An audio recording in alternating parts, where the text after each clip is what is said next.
Hello viewers, कैसे हो आप लोग। और भाई सभी का स्वागत है अपने चैनल पे। मेरा नाम ध्रुव है। तो आज ये सामने आप देख रहे हो नियोस, और मैं कोई रिव्यू नहीं करने वाला। आज मैं आपको एक कस्टमर रिव्यू देने वाला हूँ, ठीक है। बहुत टाइम बाद अपने चैनल पे एक कस्टमर रिव्यू आया है, और नियोस को तो मैं पूरा आगे से लेके पीछे तक, अंदर से लेके बाहर तक अच्छे तरीके से जानता हूँ। बट अभी मेरे साथ है काफ़ी एक्सपीरियंस्ड इंसान जो इस गाड़ी को काफ़ी टाइम से चला रहे हैं। आओ भाई, तो ये हैं भाई। पहले तो आप अपना नाम बताओ, मतलब कितना किलोमीटर चली आपकी गाड़ी एंड वो सारी चीज़। Hi guys and thank you Dhruv भाई अपने चैनल के ऊपर मुझे बुलाने के लिए। तो ये ग्रैंड एटेन नियोस मैंने मार्च 2021 में ली है। अब तक मैंने 25,000 किलोमीटर गाड़ी चला चुका हूँ, और उसमें से लगभग 20,000-22,000 किलोमीटर गाड़ी सीएनजी के ऊपर चला चुका हूँ मैं अब तक। और मेरा नाम है सुशील नावड़कर, आपको मालूम ही होगा। नियोस से बहुत सारे वीडियोस अपने चैनल के ऊपर आए हैं। ओके, तो कंटेंट क्रिएट करते हैं अपनी नियोस के बारे में या मल्टीपल कार्स के बारे में ही नॉलेज शेयर करते हैं। मैं इनके चैनल की लिंक ज़रूर शेयर करूंगा डिस्क्रिप्शन में, जाके चेकआउट करना। तो सुशील भाई, क्या पर्पस क्या है सीएनजी का आपका, मतलब आपने सीएनजी गाड़ी क्यों चुनी है? देखो, सबसे पहला जो मोटो है सीएनजी का वो है माइलेज।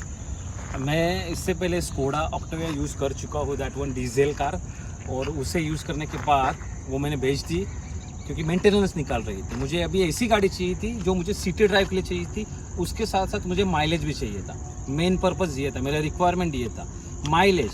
तो उस टाइम में नियोस, ओरा, वैगनर, ये कुछ गिनी चुनी ही गाड़ियाँ सीएनजी में आती थी।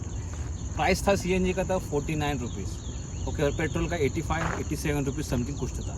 तो यही एक बहुत बेहतरीन आइडिया थी कि आपका डबल रनिंग हो रहा है पेट्रोल के आधे दाम में। तो यही एक रीज़न था कि मुझे नियोस के ऊपर लेना था, क्योंकि पैसे बचाने थे। That is the main motto. Mileage मेरा मेन कंसर्न था, और ये माइलेज मशीन वो टाइम पे थी 30 के आसपास हाईवे के ऊपर माइलेज देती है। सिटी में आपको 15 से लेकर 22 के बीच में आप निकल पाते हो, डिपेंडिंग अपॉन योर ट्रैफिक। तो दैट इज़ व्हाट। तो बेसिकली सीएनजी की रिक्वायरमेंट आपकी माइलेज पर्पस से थी, ठीक है। बट कैसा है ना, सीएनजी में तो ऑलरेडी एक कंपनी राज कर रही है, उस कंपनी की गाड़ी क्यों नहीं ली? देखो, वैगनर उसमें डेफिनेटली एक चॉइस थी, लेकिन मेरे घर में वैगनर ऑलरेडी है, ओके। और उसका जो क्वालिटी है फिट एंड फिनिश का, या फिर मटेरियल का, या फिर कुछ भी पकड़ो कंपेयर टू नियोस, वो आपको नियोस अप मार्केट लगती है। इसका मटेरियल क्वालिटी अच्छा है, फीचर लोडेड आपको गाड़ी मिलती है। तो फीचर लोडेड भी चाहिए थी, चलाने के मामले में भी अच्छी चाहिए थी, इसका रोड प्रेजेंस भी अच्छा चाहिए था। तो उस मामले में मैं मारुति की तरफ नहीं गया। आपको सब लोगों को मालूम है, दिस इज कॉमन, हुंडई की गाड़ियाँ मटेरियल के मामले में, फिट एंड फिनिश के मामले में, नाउ रिलायबिलिटी दोनों की सेम है, सर्विस नेटवर्क दोनों का सेम है। तो इसमें थोड़े फीचर्स एंड बाकी की चीज़ें ज़्यादा मिल रही थी, इसलिए मैंने ये गाड़ी के ऊपर गया। मारुति नहीं की है मैंने, मारुति ऑलरेडी मेरे पास है ये घर में। ओके, तो इसमें प्रोजेक्टर्स आते हैं, फॉग लैंप है ना? हाँ, प्रोजेक्टर्स हैं। हाँ। तो ये मॉडल कौन सा है? ये वही अपने वाला जो स्पोर्ट्स सीएनजी है ना? इतना फर्क था मैग्ना सीएनजी और स्पोर्ट्स सीएनजी में आपके टाइम पे? तब कुछ तो 60,000 का 70,000 का डिफरेंस आ रहा था। अच्छा। अभी भी आप देखोगे ना तो 815 820 के आसपास आपका मैग्ना आता है, और 890 के 880 85 के आसपास ये आता है, स्पोर्ट्स आता है।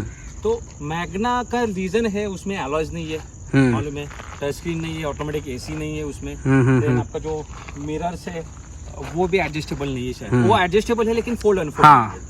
तो बहुत सारे फीचर्स का डिफरेंसेस है। देन आपका शार्पिन एंटेना नहीं मिलेगा, अच्छा, वो भी एक कंसर्न है। तो मतलब स्पोर्ट्स सीएनजी में features compare to magna CNG बहुत ज़्यादा मिल रहे थे, है ना? और तो बहुत कम है ना। हाँ, 60 का अगर गैप। और सबसे मेजर चीज़ अलॉय व्हील्स, उसमें स्टील है, इसमें अलॉय व्हील्स है, ये काफ़ी फ़र्क मिल जाता है।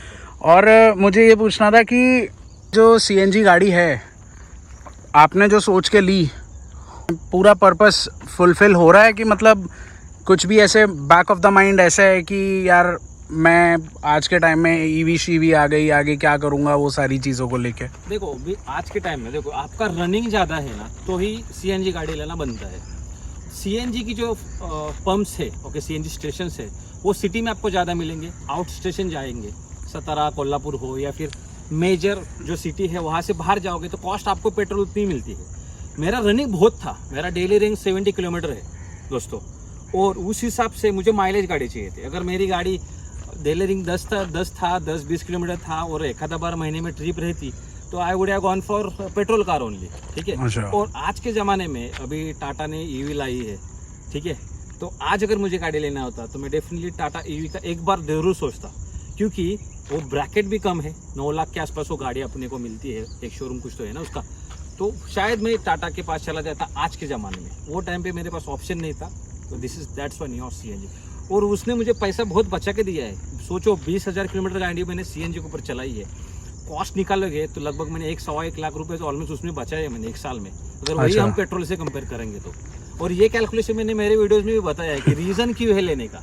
पैसा हम 2 साल में कितना बचा पाएंगे ना उतना बताओ, उसके साथ साथ उसके ऊपर का रेट ऑफ इंटरेस्ट भी मैंने बचाया है। तो दैट इज़ ये सीएनजी का कैलकुलेशन मेरा ऐसा था। तो रिक्वायरमेंट में फीचर सीएनजी ये 2 था, सेफ्टी भी था, लेकिन मेरा रन सिटी में ज़्यादा था, दैट्स वाई। अगर हाईवे के ऊपर रहता तो ये चॉइस मेरे पास सीएनजी ले लेता ही नहीं मैं, क्योंकि मैं स्कोडा यूज़ कर चुका हूँ, एक्सीडेंट मेरा बड़ा हो चुका है, उसमें मैं बच चुका हूँ, फिर भी ये गाड़ी लिया बिकॉज ऑफ मेरा सिटी रन दोस्तों ज़्यादा था। एक पहले नोट कीजिए, तो ये गाड़ी मेनली आप सिटी पर्पस के लिए यूज़ कर रहे हैं, करेक्ट परफेक्ट है ना? तो क्या रेट चल रहा है सीएनजी का? सीएनजी का 86 रुपीज़ है आज। अच्छा, 86 रुपीज़। 86 तो अगर मैं इसके टैंक की बात करूँ यहाँ पे तो हाँ, तो ये अब इसका बताओ, पहली बात तो ये कितना किलो का है या लीटर्स कैपेसिटी? 60 लीटर का है ये। अच्छा, तो 12 किलो नहीं, अब तक तो मेरे 12 केजी टैंक होगा, जिसमें कितना केजी फिल हो जाती है? अब तक मेरे इसमें ना मैक्सिमम मैंने अब तक भरा है 9.4 के आसपास आ चुका है, उससे अच्छा। ऊपर कभी नहीं गया। एक अच्छे प्रेशर पे, मतलब अराउंड 9। 222 के आसपास आज आया था। अच्छा वो भी पूना में। अच्छा अच्छा। हाँ, तो बेस्ट रेंज क्या मिली है सीएनजी पे? अगर आपने गाड़ी चलाई है ज़्यादा से ज़्यादा कितना किलोमीटर तक आपने इसको यूज़? क्योंकि मुझे पता है, मेरे पास सेम गाड़ी है, मैं जानता हूँ, मैंने इसका फुल टैंक का सीएनजी रेंज भी निकाला है, जिसमें मैंने शेयर भी की थी। आपको बेस्ट क्या फिगर्स मिली है? मुझे इससे मिला है 260 का। ओके, अच्छा। वो भी था 8.5-9 केजी के आसपास कुछ तो। इसके अच्छा। ऊपर मैंने वीडियो बनाया है, उस हिसाब से ना 30 के आसपास मैंने माइलेज निकाला था। मैं ना भगाने वाला आदमी हूँ, मैं धीरे से नहीं चलाता, मैं 80 और 100 के बीच में, 110 के बीच में गाड़ी हमेशा चलाता हूँ, तो उसके वजह से मेरे को उतना 260। लेकिन इससे आप 300 तक डेफिनेटली जा सकते हो, इतना अच्छा। ये देती है। अगर आप यही इसका बड़ा सेगमेंट ओरा कॉम्पैक्ट सीजन में, वो आपको 310-320 तक चली गई है। उसके वीडियोस नहीं है, लेकिन ग्रुप पे आपको व्हाट्सएप पर मिल जाएंगे, उससे उतने तो है। तो मतलब अच्छी रेंज आपको जो मिली है वो क्या मिली है नंबर्स में? 260 किलोमीटर। अच्छा, क्योंकि मुझे 230 मिली है, कुछ 8 किलो की मेरी सीएनजी भरी थी, ओके, है ना, तो 230 के करीब, बट मैं एसी भी मॉडरेट यूज़ कर रहा था, वो सारी चीज़ें। लेकिन मेरे को है ना वो पूरा हाईवे रन था। अगर आप सोचोगे एक्सप्रेस वे एंड वहाँ से लेके सातारा पूरा नॉर्थ राइट, सुबह का ड्राइव था। ओके, सो 5th गियर में डाला, चल लिए 80-100 का स्पीड, तो 29 समथिंग 62-92 समथिंग का वो माइलेज निकला था वो टाइम पे। That was one of the best मेरे अब तक है वो। अच्छा, वैसे तो सिटी यूज़ के लिए ज़्यादा है, तो कभी ऐसी कमी खलती है, सामान कभी ज़्यादा हुआ तो मैं कितना सामान आ जाता है यहाँ पे बेसिकली? ये दो लैपटॉप बैग आराम से आप इसमें रख सकते हो, वो अच्छा। भी कम सामान वाला। अच्छा। ऐसा उबार करके आप इसमें 2 लैपटॉप बैग 3 लैपटॉप बैग बिठा सकते हो। लेकिन कैसे है ना कि मेरे घर में हम 2 ही लोग हैं, तो सामान कुछ रखना है मुझे, तो मैं सीट के ऊपर पीछे रखता था, तो मुझे बूट स्पेस की रिक्वायरमेंट बिल्कुल भी नहीं थी। मैं आपको फ्रैंकली बता दूँ, मुझे फर्स्ट रिक्वायरमेंट थी माइलेज की, उसके बाद इंटीरियर अच्छा हो, फीचर हो, वही थी। तो बूट स्पेस का इतना मायने नहीं रखता था, तो मैं रियर सीट्स यूज करता था मैं। तो मतलब आपके यूज़ के हिसाब से तो ठीक है, इतना बूट स्पेस की रिक्वायरमेंट नहीं है, बट वही है, कहीं ना कहीं एक वो रहता है ना कि हाईवे पे कभी जाना हो, सूटकेस की बात आए, फिर तो पीछे वाली सीट पे ही रखना पड़ता होगा। यहाँ तो हैचबैक में तो कुछ मिलने से रहा है ना, बट फिर हाँ, केस में आपका जो थर्ड पर्सन है वो ह्यूमन बीइंग नहीं होता, वो आपका सूटकेस होता है। हाँ, बट नहीं, मैं खुद यूज़ कर चुका हूँ। आपका तो फिर भी सिटी यूज़ है, मेरा तो बाहर भी यूज़ होता था, तो मेरे को ये प्रॉब्लम बहुत आती थी कि भाई सामान, अब ठीक है यार, कॉम्प्रोमाइज़ तो थोड़ा बहुत होगा ही, है ना, सीएनजी टैंक है, बट स्टिल टैंक की जो प्लेसमेंट है वो इतनी ऊपर है कि नीचे भी सामान थोड़ा स्लाइड इन हो जाता है मेरे ख्याल से, है ना। बराबर। ये बेंच फोल्डिंग सीट है, बराबर, तो आप इसे फोल्ड करके उसके नीचे समझ गया। और टाटा भी यही चीज कर रहा है कि मतलब टैंक की जो हाइट है वो ऊपर दे रहा है, नीचे सामान है। मारुति ये नहीं करता, मारुति सीधा वो प्लेस ही नीचे की तरफ करेगा, लेकिन वो स्पेस ऊपर क्रिएट कर देता है, जैसे वैगनर में आप देखोगे। बट अब जैसे टैंक पे लिखा होता है ना कि इसके ऊपर सामान कुछ मत रखो, बराबर, तो वैसे ही वो मारुति में कट आउट हो जाती है चीज़ें। इसीलिए मैं बोल रहा हूँ कि ये फिटमेंट अच्छी है कि सामान रख सकता है आदमी, आराम से है ना। मतलब और इतना होगा कि सिटी के लिए अगर आपको थोड़ा बहुत रखना है तो दैट्स परफेक्ट, नो इशू, उतना मैनेज आप कर सकते हैं। मतलब ऐसा है कि अपने बैकपैक आ जाएंगे, है ना, बैकपैक नॉर्मल सामान जो है वो सारी चीज़ें आ जाती है। तो ये है पूरा इसके टैंक के रिगार्डिंग। अब मुझे एक बात बताओ, इसका जो सीएनजी पे गाड़ी चलाते हो जब आप, है ना, अभी कैसा, बहुत सारी सीएनजी गाड़ियाँ हैं मार्केट में। मैंने टियागो सीएनजी भी चलाई, टिगोर सीएनजी भी चलाई है, और मैंने नियोस सीएनजी भी चलाई है। तो मुझे पता है इस गाड़ी की रिफाइनमेंट एग्जैक्टली क्या है सीएनजी पे एंड ऑल। देखो तीनों कंपेयर करेंगे अपन। इसमें मैंने स्विफ्ट डिज़ायर चलाई, देन टियागो चलाई, टिगोर चलाई, मैंने नियोस चलाई, ओरा चलाई। जो इसकी रिफाइनमेंट है ना, अल्टीमेट है दोस्तों। इसका पेट्रोल एंड आपका जो सीएनजी है, डिफरेंस आपको नॉमिनल, अगर आप यूज्ड टू हो बहुत टाइम से चलाओ तब आपको समझ में आएगा डिफरेंस। लेकिन जब आप मारुति की चलाओगे तो आपको डिफरेंस इमीडिएटली समझता है कि शिफ्टेड टू सीएनजी, और सीएनजी का पर्टिकुलर नॉइस आना चला जाता है। ये मारुति की मैं बात बता रहा हूँ, मैं खुद वैगनर में ऑब्जर्व किया है। देन जो टियागो है, टियागो तो आपको मालूम है नॉइस पकड़ता है, आता ही है उसमें। तो रिफाइनमेंट के मामले में डेफिनेटली नियोस ऊपर है, उसके नीचे मारुति, और उसके नीचे आप टाटा पकड़ सकते हो। गाड़ी आपको ऑन रोड कितने में पड़ गई थी?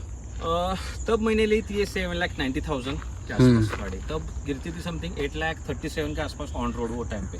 अच्छा, तो उतना डिस्काउंट मैंने उसके ऊपर लिया था। ओके। उसके अलावा तो देखो यार, सीएनजी पर्पस जो आपने ली है उस हिसाब से ये यूज़ हो रही है। बाकी तो देखो यार, सबसे सही चीज़ है मैग्ना और जो स्पोर्ट्स में 70-80 हज़ार रुपये का फ़र्क है, उसमें अलॉय व्हील्स हैं। आपका इंटीरियर से अगर मैं बात करूँ, पहली बात तो ये ORVMs full electrically adjustable and retractable भी है। यहाँ पे म्यूज़िक सिस्टम आपका एंड्रॉयड ऑटो, एप्पल कारप्ले, इसमें वायर्ड वाला जो आपको मिलता है वो सारी चीज़ें पता है। और अपग्रेड हालांकि फैब्रिक ही मिलती है सीट, बट यहाँ पे ये सीट कवर्स लगवाए हैं आपने, है ना। तो भाई मॉडिफिकेशंस भी, हाँ, स्टेयरिंग रैप भी किया है, ये नहीं आता है। और ये लाइटें, मैटिंग, फ्लोर लैमिनेशन, आर्मरेस्ट, ये सब आपने पूरा कस्टम है, आपने करवाया है। बट भाई तुम्हारे जो सीट की कवर की जो क्वालिटी, फिट एंड फिनिश है ना, वो बहुत अच्छी है। आप देखो ना यार, आपने ऐसी फिट एंड फिनिश कहाँ देखी है? कोई लाइंस नहीं, किसी तरीके की, बोलते हैं ना, इनकंसिस्टेंसी नहीं है। पूरा OEM वाला काम है भाई, ये बहुत अच्छी क्वालिटी है।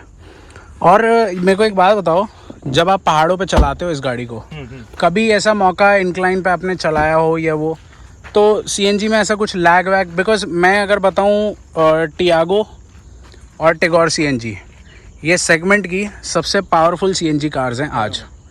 तो मतलब इसके कंपैरिजन में मतलब ऐसा कुछ होता है कि मतलब मैं एकदम से चढ़ाई चढ़ रहा हूँ या 5 लोगों को बिठा के चल रहा हूँ, तो उसमें पावर लैग सीएनजी में वैसा कुछ?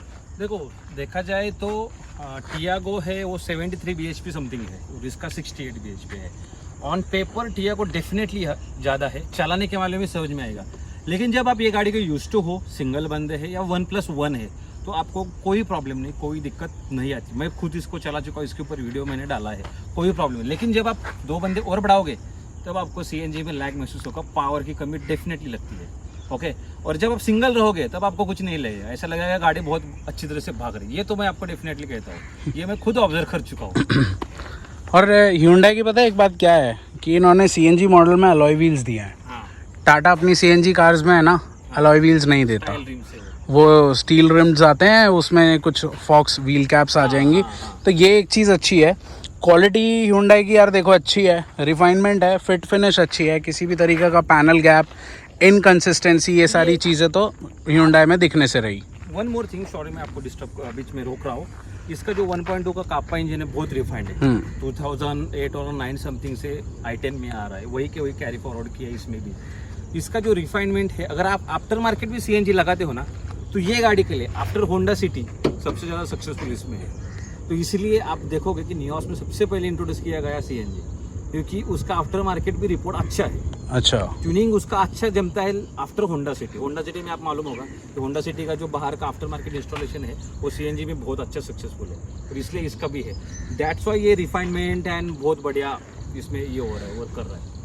और ये अकेले सीएनजी पे चलाना और पूरे 5 के 5 लोगों को बिठा के सीएनजी पे चलाना, हाँ। रेंज में कितना फ़र्क आता है? देखो ये तो मैंने फ्रैंकली बताऊं, मैंने इतना कैलकुलेट नहीं किया, अच्छा। क्योंकि हम इतने घर में नहीं है, लेकिन डेफिनेटली पावर लाइक है, परफॉर्मेंस आपको कम महसूस होगा, और उसी मामले में आपको 30-40 किलोमीटर का डिफरेंस पकड़ लो, आता ही आता है। देखो अच्छा। मैं जब सिंगल चला था सिटी में मुझे 170-165 आता था, ओके, एक फुल टैंक में। जब हम बंदे बढ़ाए, मतलब मेरा एक दोस्त था, पिन ऑफिस का, और एक कलीग था, हम 3 लोग थे, तो उसमें मेरे को है ना लगभग 25 किलोमीटर का डिफरेंस आया, तो 140-145 चलने लगी गाड़ी तब। अच्छा। फ्रैंकली बता रहा हूँ, ये मैंने ऑब्जर्व किया है। जब आप सिटी की बात करोगे तो हाईवे के ऊपर भी उतना ही डिफरेंस रह सकता है। और इसकी ड्राइव क्वालिटी, मतलब एग्जैक्टली अगर मैं हाईवे की बात करूं, स्टीयरिंग फीडबैक हो गया, कॉर्नर पे कैसा बॉडी रोल है, या फिर ये सारी चीज़ें, बेसिकली हाईवे एक्सपीरियंस कैसा है? देखो अगर आप हाईवे पे अगर इसको कभी यूज़ कर रहे हो या उस मामलों में? मंथ में एक बार गाँव जाता हूँ, सातारा। अच्छा। पूरा हाईवे है, एक्सप्रेस वे है पुणे तक, वहाँ से आके भी हाईवे पूरा है, बेंगलोर का हाईवे। तो देखो गाड़ी प्लांटेड चलती है हाईवे के ऊपर, स्टीयरिंग बटर स्मूथ है, लाइट है, कॉर्नरिंग करने में कोई भी इसका बॉडी रोल महसूस मुझे नहीं हुआ है, ठीक है। एक है स्टीयरिंग जितना हेवी होना चाहिए था उतना हेवी नहीं होता, लेकिन हेवी होता है हाई स्पीड पे? हाई स्पीड पे। अच्छा। तो हाई स्पीड पे थोड़ा आपको है ना कॉन्फिडेंट नहीं लगेगा, इतना भी ऐसा नहीं बोल सकते कि हाथ से छूट रहा है, लेकिन इतना भी नहीं लगेगा जैसे आप अगर दूसरा गाड़ी चला रहे हो। तो इससे इलेक्ट्रिक स्टीयरिंग वो मालूम है। बाकी ब्रेक्स बहुत ही बढ़िया है, ओके। कंपेयर करेंगे सीएनजी के लिए तो ब्रेक्स की बाइट बहुत बढ़िया है, नो प्रॉब्लम, उसका कोई इशू नहीं। लेकिन थोड़ा स्टीयरिंग में वेट बढ़ना चाहिए था, और compare to previous i10 wait बढ़ा है, लेकिन अभी भी और बढ़ना चाहिए था स्टीयरिंग में। स्टेबिलिटी अच्छी है, गाड़ी चलने में मक्खन जैसी है, इंजन नॉइस कुछ भी नहीं है हाईवे के ऊपर, आपको मालूम है। बाकी अगर आप म्यूजिक सुनते हो तो गाड़ी के अंदर इंजन नहीं, बाहर का कोई नॉइस आपको सुनाई नहीं देता। अच्छा, आपने डैम्पिंग भी कराई है ना? मैंने डैम्पिंग भी कराई है इसमें। तो बहुत कुछ मतलब ऑलरेडी कर चुके हो गाड़ी में, है ना?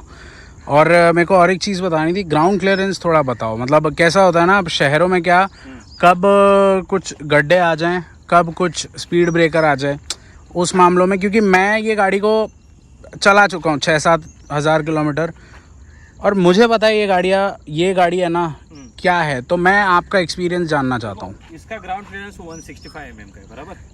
तो ये गाड़ी है ना, जब बड़े स्पीड ब्रेकर रहेंगे तब थोड़ा बहुत लगती है। अच्छा।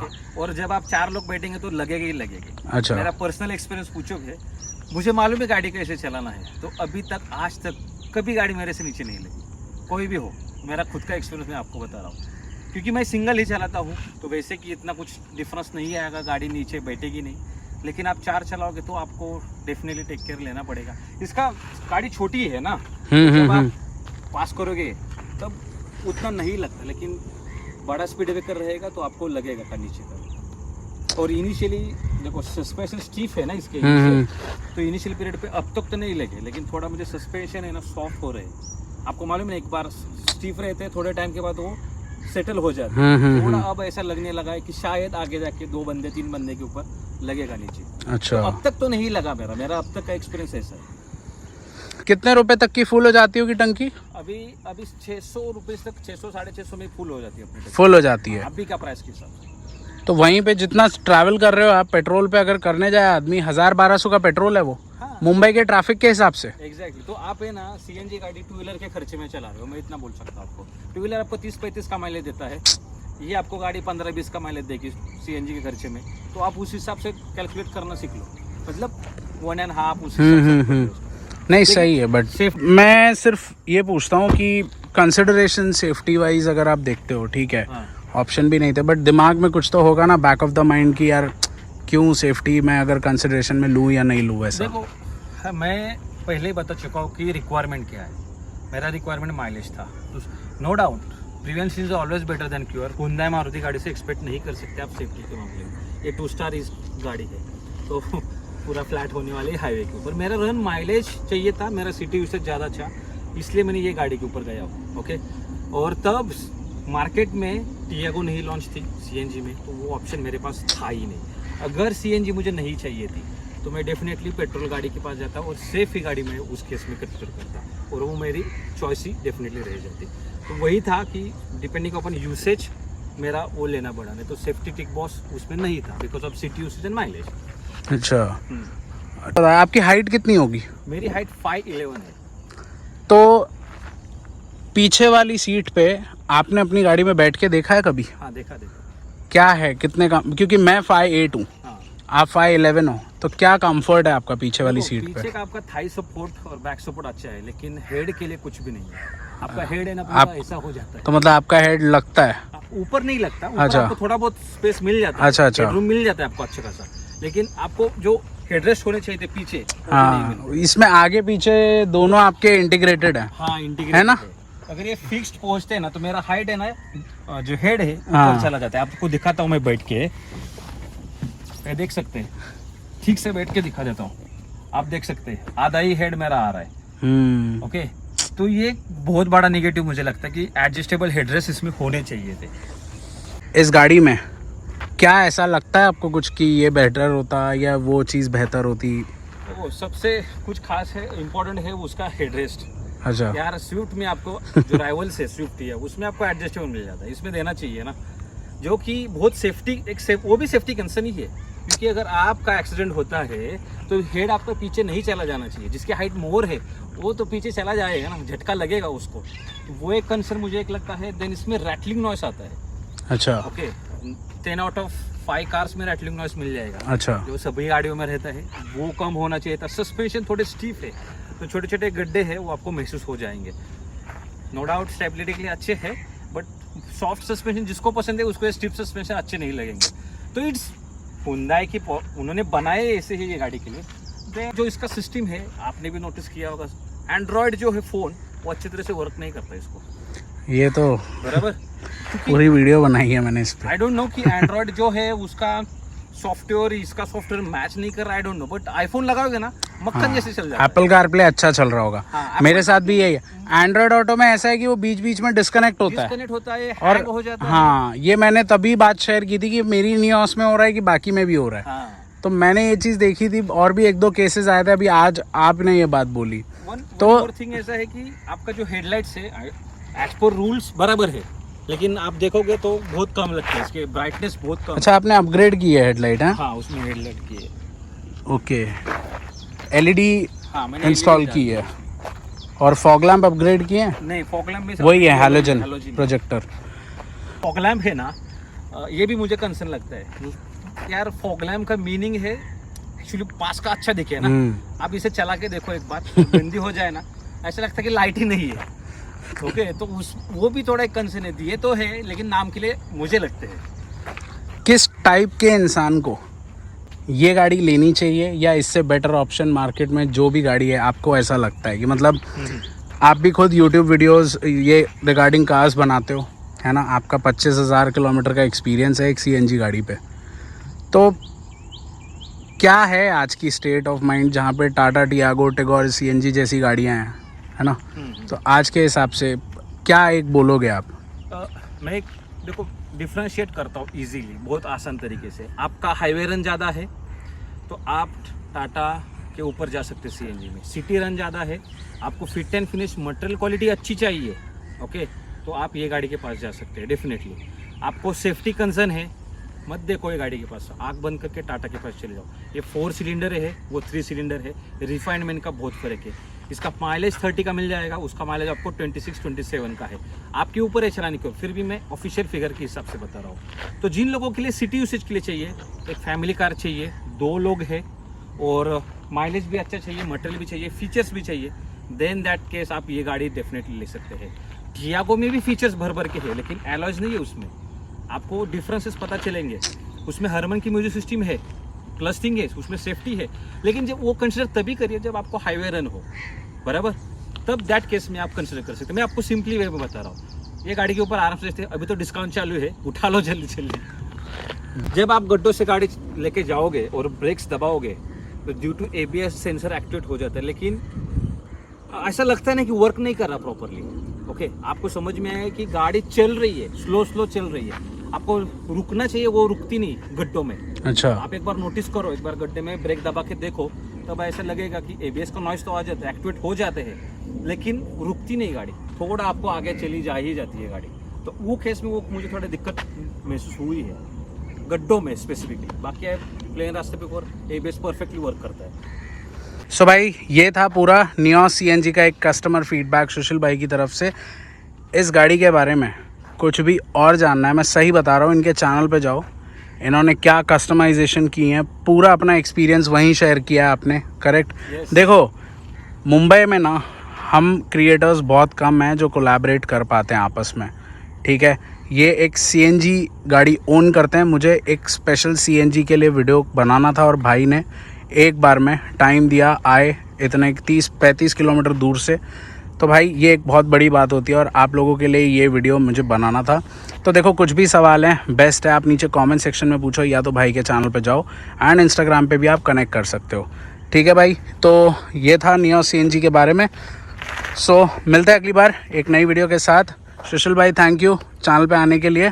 सबसे पहले तो मैं ध्रुव भाई का थैंक यू कहना चाहूँगा, बिकॉज मैं इनिशियल स्टेज पे हूँ, 1 साल ही हुआ है मुझे चालू करके। भाई ने मुझे टाइम दिया, भाई ने बोला कि आप आपका भी शेयर करो। आई एम थैंक्स टू ध्रुव भाई, और ध्रुव भाई के सारे सब्सक्राइबर, सारे फॉलोअर्स को मैं धन्यवाद कहना चाहूँगा। कुछ भी मेरे से रहेगा हो तो you can ask me anything, not necessary कि इसके रिलेटेड हो, बाकी पूछ सकते हैं। एंड मुझे बुलाने के लिए मैं बहुत बहुत शुक्रगुजार हूँ ध्रुव भाई आपका। अरे भाई तो मिलते हैं अगली बार एक नई वीडियो के साथ। Till then bye guys, take care and see you next time.